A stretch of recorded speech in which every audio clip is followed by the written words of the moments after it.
మీకు స్పెసిఫిక్గా ఎవరైనా ఎక్స్ప్లెయిన్ చేయాలి. దిస్ ఇస్ అవును. How you need to behave, this is how you need to look, this is how you need to walk అని చెప్పేసి explain చేయాలి. ఎస్. సో మీరు ఆ ప్రాసెసింగ్ ఎలా ఉంటుంది మీది? సుకుమార్ సార్ అయితే నాకు కొంచెం ఇన్పుట్స్ అయితే ఇచ్చారు. It was very particular that ఆ స్మైల్ అయితే ఫుల్ టైం ఉండాలి. అండ్ ఏమైనా కూడా మీకు అరగుండు చేసినా కూడా మీరు ఇది మెయింటైన్ చేయాలి. So keep that in mind the first thing. And కళ్ళు కొట్టాలి అనే ఒక ఇది, he'll have a nerve problem which his father also has. So అది ప్రతి షాట్లో చిన్న చిన్న ఒక న్యూఆన్సెస్. సో ఇది రెండు అయితే నాకు చాలా పర్టికులర్గా సార్ చెప్పారు ఇది కావాలని. But when it came to the character I had to do a little bit of homework my self. కొంచెం ఈ క్యారెక్టర్ని it is since fictional character కొంచెం వేరేలాగా చూద్దాము. ఇప్పుడు మనము చాలా స్టైలిష్గా ఇలా నిలబడితే it look very common. So కొంచెం ఇలా పెట్టుకుందాం, చేతుల్ని ఇలా పెట్టుకుంటే it look a little different.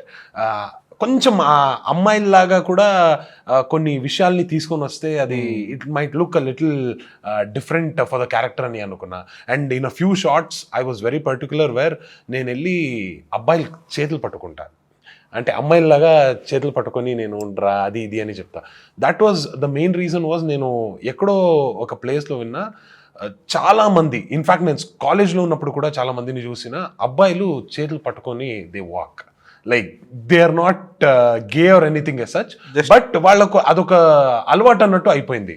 So ఈ అలవాటు యూజువలీ ఉంటుంది చాలా ఊరు సైడ్కి వస్తే మనము ఉంటుంది అన్నట్టు నేను అదొకటి ఆలోచించిన. So I take small things from my past experiences. And ఏదైనా సినిమా చూసినప్పుడు చిన్న ఇది తీసుకొని I try to put in to the character what I'm trying to play. Mannerisms and body language కొంచెం అక్కడ క్రియేట్ చేసుకుంటా. That will give me that control over the character, కొంచెం differentiate from other characters. నేను play చేసిన characters compare చేస్తే ఇది కొంచెం డిఫరెంట్గా ఉండాలని చెప్పి సో అదన్నీ చూసుకొని కొంచెం హోంవర్క్ చేసుకున్నా. And one I put it across to Sukumar sir, వాళ్ళు కూడా చాలా అది అప్రిషియేట్ చేశారు, ఓకే ఇది బాగుంటుంది అన్నట్టు.